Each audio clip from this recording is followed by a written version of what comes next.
नमस्कार दोस्तों, मैं दीपक ढोरेला ब्रेन एक्सचेंज लैब की तरफ से आप सभी का स्वागत करता हूं आज की इस इंफॉर्मेटिव वीडियो के अंदर।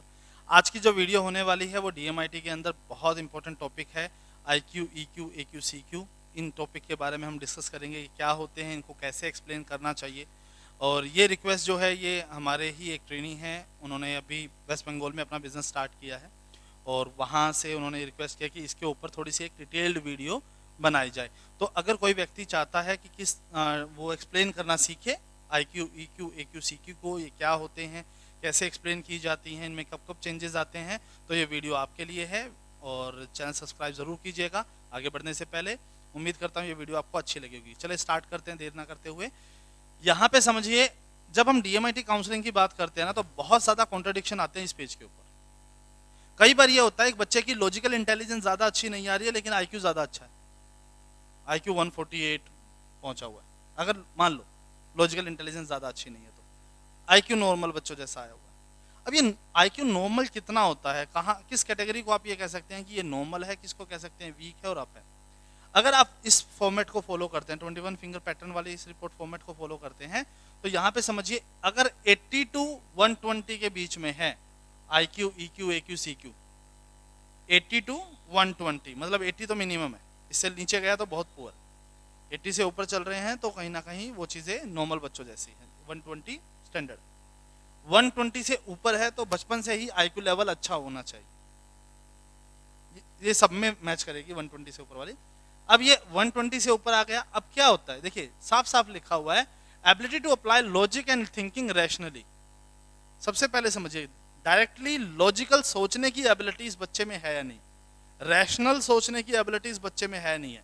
148 बचपन से ही है, चाहे इसकी एज कुछ भी हो। Directly proportional to your academic performance, जितना आपका आईक्यू लेवल ऊपर आपकी एकेडमिक परफॉर्मेंस ऊपर। जनरली एकेडमिक परफॉर्मेंस में हम टेक्निकल सब्जेक्ट्स को काउंट करते हैं, मैथ साइंस को काउंट करते हैं, तो आपकी एकेडमिक परफॉर्मेंस ऊपर। Ability to learn numbers and grammars, ठीक है।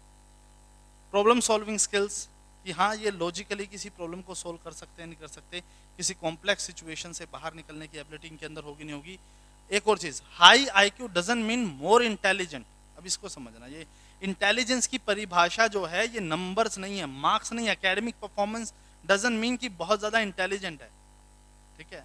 एकेडमिक परफॉर्मेंस का मतलब होगा एक स्पेसिफिक एरिया के अंदर बच्चा अच्छा परफॉर्म कर रहा है। इंटेलिजेंस का मतलब है ओवरऑल समझदार है, मैच्योर है, टेक्निकली लॉजिकली हर तरह से फैसले लेता है, इमोशनली सही फैसले लेता है, ठीक है।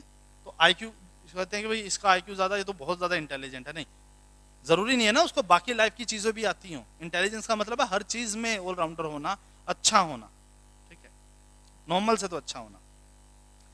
ईक्यू की बात करते हैं तो ईक्यू 160 आ गया। अब कई बार क्या प्रॉब्लम आती है, किसी की पर्सनैलिटी मान लीजिए आ गई डोमिनेंट, या किसी की पर्सनैलिटी मान लीजिए आ गई, जैसे इस व्यक्ति की जो पर्सनैलिटी है वो है आउल पर्सनैलिटी है, ठीक है, कंप्लायंट पर्सनैलिटी है।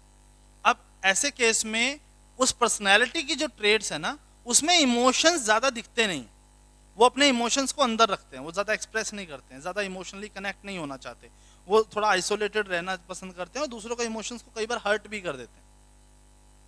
बट आईक्यू 160 आया है। अब समझना, ये कॉन्ट्राडिक्शन है, इसको समझना ध्यान से। आईक्यू 160 का मतलब है कि अपने और दूसरे के इमोशंस को समझना, कि समझ तो लिया, ठीक है, अंडरस्टैंडिंग तो है कि हाँ उसको प्रॉब्लम है, लेकिन वो एक बिहेवियर है उस वजह से कंट्रोल नहीं हो रहा, तो ये दो अलग बातें हैं। Ability to man of management जिसे कहते हैं, भाई मैं ज्यादा रो नहीं रहा हूं, मैं ज्यादा हंस नहीं रहा हूं, ज्यादा खुल के मैं आ नहीं रहा हूं, किसी बात पे बहुत ज्यादा ओवर एक्साइटेड नहीं हो रहा हूं, तो इसका मतलब ये नहीं कि मेरे अंदर इमोशन नहीं है, मेरी मैनेजमेंट कंट्रोल्ड है ना, मेरे पास कंट्रोल है मेरे इमोशंस का। दूसरों के साथ इमोशनली कनेक्ट होना, तो ये लोग इमोशनली कनेक्ट हो सकते हैं बट उसी के साथ होंगे जिसको इनको चाहिए। अब कंपोजिट और डोमिनेंट के अंदर प्रॉब्लम क्या आती है, ये ज्यादा लोगों से चाहते ही नहीं है इमोशनली कनेक्ट होना, ये चाहते नहीं है, चाहे तो कर सकते। एम्पैथी होगी इनके अंदर, और यहां पे भी आ गया high IQ doesn't mean highly emotional. अब इस चीज को समझना, हाई आईक्यू का मतलब कहते हैं बहुत ज्यादा इमोशनल बंदा। अब इमोशनल को किसको कंसीडर करते हैं जनरल फ्रेज में, जो बहुत जल्दी जल्दी बातों पे हंस पड़ता हो, बहुत जल्दी खुश हो जाता हो, बहुत जल्दी रोता हो, छोटी छोटी बातों पे इमोशनल सेंटिमेंटल बातें करता हो, तो तो इसका कोई लेना देना इससे नहीं है। AQ, CQ तो आप जानते ही हैं, CQ क्रिएटिव क्वेश्चन है। AQ जरूरी है, जिसके बारे में जरूर चर्चा करेंगे। AQ आ जाता है ability to handle difficult situation, tough mindset है या नहीं। मतलब एक चैप्टर है और उसमें मुश्किल सवाल आ गया, ये बच्चा उस मुश्किल, बहुत बेसिक से बता रहा हूँ, ये उस मुश्किल सवाल से लड़ेगा जब तक सोल्व नहीं हो जाता, या उसको छोड़ के आगे बढ़ जाएगा। अब ये दोनों बातें क्या है, दोनों भी सही है अपनी अपनी जगह पे, सिचुएशनल दोनों सही है। इसका AQ जो है वो 133 है। इट मींस ये फाइट तो जरूर करेगा, उसमें तो कोई दो राय नहीं है, अपनी प्रॉब्लम से ये फाइट करेगा। अगर यही हो जाता 148 या मोर देन 160, तो ये उस सिचुएशन पे तब तक अड़ा रहता जब तक उसे निजात नहीं पा लेता, उसे सोल्व नहीं कर लेता। तो बहुत ज्यादा होना भी गलत है, वहां पे समझाना पड़ता है, और बहुत कम होना भी गड़बड़ हो जाता है कि अगर ये वीक है तो ये बच्चा मुश्किल सिचुएशन में घबरा जाएगा, मेंटली वीक होगा, पेन नहीं ले पाएगा, स्ट्रेस नहीं ले पाएगा, सिचुएशन से लड़ नहीं पाएगा। ठीक है, अगर नॉर्मल है तो डेफिनेटली ये कर सकता है। तो एक बच्चा के लिए AQ जो है वो बहुत ज्यादा इंपॉर्टेंट है। इस AQ को आप कभी भी ना इग्नोर नहीं करिएगा, इस AQ को कभी भी इग्नोर नहीं कीजिएगा, ये बहुत इंपॉर्टेंट चीज है। AQ आपके बहुत काम आने वाली है। जो एक बच्चे का AQ आपको पता है तो आप बचपन से ही उसको वो बना सकते हो जो आप बनाना चाहते हो। आपने देख लिया AQ वीक है, मतलब बचपन से ही ये बच्चा थोड़ा सा वीक हार्ट का रहने वाला है, तो बचपन से ही मोटिवेट कीजिए, एनकरेज कीजिए, टफ चीजें दिखाइए, टफ सिचुएशंस में डालिए, सिचुएशनल स्टोरी सुनाइए कि इस सिचुएशन में क्या क्या हो सकता था, पॉसिबिलिटीज क्या क्या हो सकती थी, तो यहां से आपको फायदा मिलेगा। ठीक है, ये this is a very important point. तो दोस्तों, इसके बारे में कोई और सवाल है या DMIT रिपोर्ट के बारे में कोई और सवाल है तो नीचे दिए कमेंट सेक्शन में आप कमेंट कर सकते हैं। आप हमें नीचे दिए गए नंबर पे कांटेक्ट कर सकते हैं, अपनी प्रॉब्लम रख सकते हैं, अपनी कोई भी चीज़ आप पूछना चाहते हैं, सीखना चाहते हैं, हमारी टीम से संपर्क किया जा सकता है। डिस्क्रिप्शन में हमारी ऐप का लिंक है, हमारी ऐप डाउनलोड कर से आप कोई कोर्स ज्वाइन करना चाहते हैं कोर्स ज्वाइन कर सकते हैं।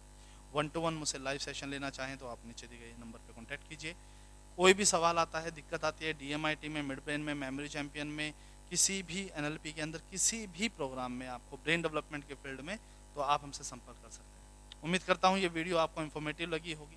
अच्छी लगे तो लाइक शेयर सब्सक्राइब जरूर कीजिए, लोगों तक पहुँचाइए। जितने भी लोग DMIT का काम कर रहे हैं, आपके निजी, आपके संबंधी, आपके दोस्त, उन तक पहुँचाइए। आपने अगर अपना टेस्ट कराया है और ये एक्सप्लेन नहीं किया गया तो उनको भेजिए। Thank you so much, have a great day.